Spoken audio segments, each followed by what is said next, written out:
इधर सुरक्षाकर्मी मुस्तैद हैं, उधर सियासत भी इस पूरे मामले में अपना सिर उठाए हुए है। विपक्षी लगातार आवाज उठा रहे हैं कि अग्निपथ योजना को सरकार वापस ले। विपक्षी आरोप लगा रहे हैं कि ये योजना देश के युवाओं के भविष्य से खिलवाड़ करने वाली है। वहीं सरकार का कहना है कि विपक्ष युवाओं को बरगला रहा है। इन सब के बीच नेताओं के बिगड़े बोल भी सामने आए हैं।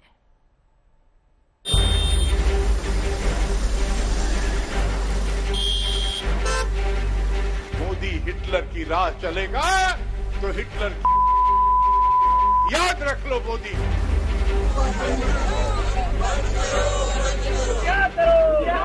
अग्निपथ योजना जिसका भारी विरोध है, छात्रों और सरकार के बीच गतिरोध है, जिस पर सियासत भड़क रही है, विपक्ष की बयानबाजी लगातार बढ़ रही है। अग्निवीर पर अब एक और बयानवीर ने मोर्चा संभाल लिया। हिटलर का जिक्र कर विवाद को भड़का दिया। मुझे तो लगता है कि हिटलर का सारा इतिहास इसने पार कर लिया। हुडा साहब बड़े गांव की भाषा में समझा रहे थे। हिटलर ने भी ऐसा ही एक संस्था बनाया था, उसका नाम था खाकी। सेना के बीच में उसने बनाया था। मोदी हिटलर की राह चलेगा तो हिटलर की याद रख लो। मोदी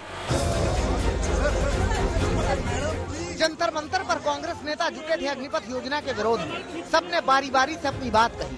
केंद्र पर हमला बोलते बोलते सुबोधकांत सहाय ने विवादित टिप्पणी की। मोदी हिटलर की राह चलेगा तो हिटलर की याद रख लो। मोदी बयान पर फौरन ही हंगामा हुआ तो सुबोधकांत सफाई की मुद्रा में आए। फिर से अग्निपथ योजना पर सवाल उठाए। हिटलर वाली टिप्पणी को कहावत बताया। हिटलर ने बनाया था खाकी करके इसी तरह का ऑर्गेनाइजेशन जो जिसके नक्शे कदम पे चल रहे हैं। आपको लगता नहीं कि ये जो बयान है वो, क्योंकि बीजेपी अब इस पर सवाल खड़े कर रही है? ऐसा कुछ इतने लोग ये कहावत है, और ये कहावत है उनके लिए कि जो हिटलर की चाल चलेगा। लेकिन अग्निवीर पर सुबोधकांत का जुबानी तीर निकला तो फौरन ही बीजेपी ने पलटवार किया। दुनिया के सबसे बड़े लोकतांत्रिक देश का, जिसे देश के 135 करोड़ जनता ने प्रधानमंत्री बनाया, और ये इटली कांग्रेस परिवार के लिमिटेड के जिन नेताओं का इस तरह बयान निंदनीय भी है और आपत्तिजनक भी है, और इसकी गलती भी नहीं है क्योंकि उन लोग की डीएनए में है कि नेताओं को सद्बुद्धि दे। हल्की भाषा, गंदी भाषा, असंसदीय भाषा बोलना कांग्रेस और कांग्रेस के नेताओं के फितरत में।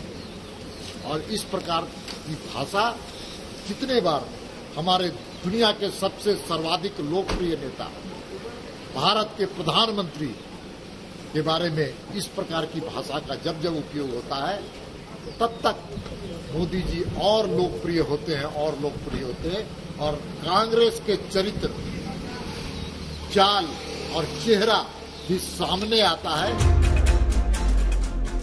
विवाद तूल न पकड़े, इसलिए कांग्रेस ने भी अपना पल्ला झाड़ लिया।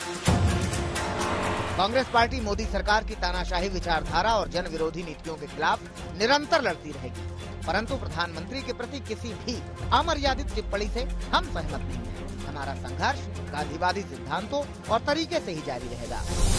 फिर से राहुल जी कह रहे हैं। हालांकि कई राज्यों, कई शहरों में विरोध के बीच अग्निपथ योजना पर बयानवीरों की फौज बढ़ती जा रही है। कोई खून से लथपथ वाली बात कह के धमका रहा है, कोई नक्सलवाद बढ़ने वाला डर दिखा रहा है, और कोई सेना के चरित्र पर सवाल उठा रहा है। और आज फिर से राहुल जी कह रहे हैं ये अग्निपथ अग्निवीर की भर्ती कर रहे हैं, ठेका में जो दे रहे हैं सेना को, इसको वापस लेना होगा, ये राहुल जी बोले हैं। और सच में हिंदुस्तान की जो सीमाओं की रक्षा करने वाले सेना है, उसके साथ अपमानजनक जो व्यवहार कर रहे हैं, उसकी जितनी भी निंदा की जाए वो कम है। जो चरित्र है, जो कैरेक्टर है हमारी फोर्सेस का, उस पर एक प्रश्न चिन्ह लग गया है। वो हमारे लिए सबसे बड़ा संकट का विषय है। किसी कीमत पर हम लोग ये अग्निपथ, देश होगा खून से लथपथ, लेकिन ये अग्निपथ हम नहीं। मैं कहना चाहता हूँ, पहले भी अग्निपथ फ्लॉप था, इस बार भी अग्निपथ फ्लॉप होगा, मैं ये दावे करता हूँ। ऐसे बयानों पर ही छिड़ा सियासी घमासान है और बीजेपी कह रही है कि ये सेना का अपमान।